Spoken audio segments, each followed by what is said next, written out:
వైఎస్ఆర్సీపీని వీడి తెలుగుదేశం జనసేన పార్టీలో ఎన్నికలకు ముందు ఎన్నికల తర్వాత చేరినటువంటి నాయకులకు అక్కడ కనీస ప్రాధాన్యత దక్కడం లేదని ఆ నాయకులు ఆవేదన వ్యక్తం చేస్తున్నారు. కనీసం ద్వితీయ శ్రేణి నాయకుల్లాగా కూడా ఆ పార్టీలు తమను ట్రీట్ చేయడం లేదన్నది ఆ నాయకుల ఆవేదన. ఆ నాయకులను నమ్మి వెళ్ళినటువంటి కార్యకర్తలు, అనుచరులు ఇంకా ఇబ్బంది పడుతున్నట్టు రాజకీయ విశ్లేషకులు అంచనా వేస్తున్నారు. బాలినేని శ్రీనివాసరెడ్డి కావచ్చు, సామినేని ఉదయభాను కావచ్చు, ఆళ్ళ నాని కావచ్చు, ఇంకా చాలా మంది నేతలు ఎన్నికలకు ముందు ఎన్నికల తర్వాత వైఎస్ఆర్సీపీ నుంచి తెలుగుదేశం పార్టీలోకి, జనసేన పార్టీలోకి వెళ్ళిపోయారు. అధికారంలో ఉన్న పార్టీల్లో ఉంటే ప్రాధాన్యత దక్కుతుంది, అధికారం దక్కుతుందని భావించారు. కానీ ఆ పార్టీలు మాత్రం వైఎస్ఆర్సీపీ నుంచి తమ పార్టీలోకి వచ్చిన నేతల్ని పురుగుల కంటే హీనంగా చూస్తున్నటువంటి నేపథ్యాన్ని రాజకీయ విశ్లేషకులు ప్రస్తావిస్తున్నారు. అందుకే ఆ నాయకులు అక్కడ ఉండలేక, బయటికి రాలేక ఆవేదన చెందుతున్నారు, అంతర్మతనానికి గురవుతున్నారు. వైఎస్ జగన్మోహన్ రెడ్డి పిలిస్తే వెంటనే రావడానికి సిద్ధం ఉన్నారు.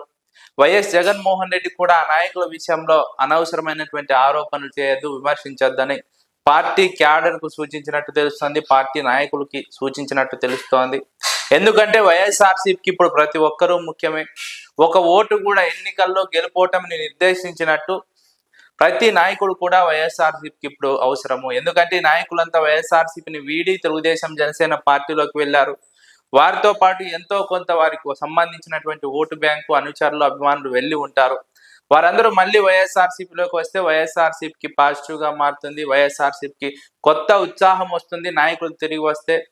కాబట్టి పార్టీలో ఒక పాజిటివ్ వైబ్రేషన్ కారణమవుతారు ఈ నాయకులు మళ్ళీ వెనక్కి వస్తే అనే ఆలోచనలో వైఎస్ జగన్మోహన్ రెడ్డి ఉన్నారు. అందుకే వారి విషయంలో ఎలాంటి తొందరపాటు మాటలు మాట్లాడొద్దు, విమర్శలు చేయొద్దంటూ పార్టీ నాయకులకు దిశానిర్దేశం చేసినట్టు తెలుస్తోంది. అయితే ఆ నాయకులు కూడా వైఎస్ఆర్సీపీలోకి రావాలని ఎదురు చూస్తున్నారు. వైసీపీ అధిష్టానం నుంచి తమకు కబురు వచ్చిన వెంటనే పార్టీలోకి రావాలని ఆ నాయకులు కూడా ఎదురు చూస్తున్నారు. అయితే పార్టీ అధిష్టానం మాత్రం సరైన సమయం కోసం వేచి చూస్తోంది. సరైన సమయంలో ఆ నాయకులకు గ్రీన్ సిగ్నల్ ఇవ్వాలని చూస్తోంది. ఆ నాయకులు గ్రీన్ సిగ్నల్ ఇచ్చిన వెంటనే వైఎస్ఆర్సీపీలోకి తమ నాయకులతో పాటు, కార్యకర్తలతో పాటు, అభిమానులతో పాటు మళ్ళీ రీజాయిన్ కాబోతున్నారు అనేది రాజకీయ వర్గాల్లో జరుగుతున్నటువంటి చర్చ. ఆ నాయకులంతా తిరిగి పార్టీలోకి వస్తే పార్టీలో కొత్త ఉత్సాహం వస్తుంది. ప్రజల్లో కూడా వైఎస్ఆర్సీపీకి బలం చేకూరుతున్నటువంటి పాజిటివ్ సెంటిమెంట్ ఏర్పడుతుంది. వైఎస్ఆర్సీపీకి అది అన్ని రకాలుగా పాజిటివ్ గా మారుతుంది కాబట్టి, బలంగా మారుతుంది కాబట్టి వైఎస్ జగన్మోహన్ రెడ్డి వ్యూహాత్మకంగా వారి విషయంలో అడుగులు వేస్తున్నారని రాజకీయ విశ్లేషకులు అంచనా వేస్తున్నారు.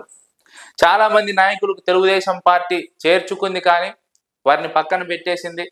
అక్కడ ఉన్నటువంటి తెలుగుదేశం పార్టీ కార్యకర్తలు ఇప్పటికీ వారిని వైసీపీ వారిగానే చూస్తున్నారు. వారిని ఏమాత్రం గుర్తించడం లేదు.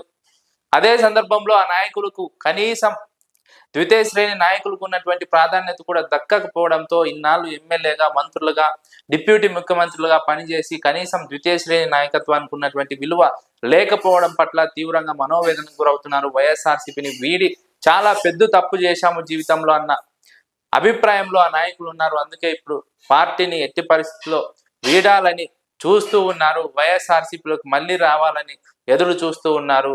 వైసీపీ అధిష్టానం ఆచితూచి వ్యవహరిస్తోంది. త్వరలోనే వారికి గ్రీన్ సిగ్నల్ ఇవ్వబోతున్నట్టు తెలుస్తోంది. మళ్ళీ వారు వైఎస్ఆర్సీపీలో యాక్టివ్ కాబోతున్నారు అన్నది రాజకీయ వర్గాల్లో జరుగుతున్నటువంటి చర్చ.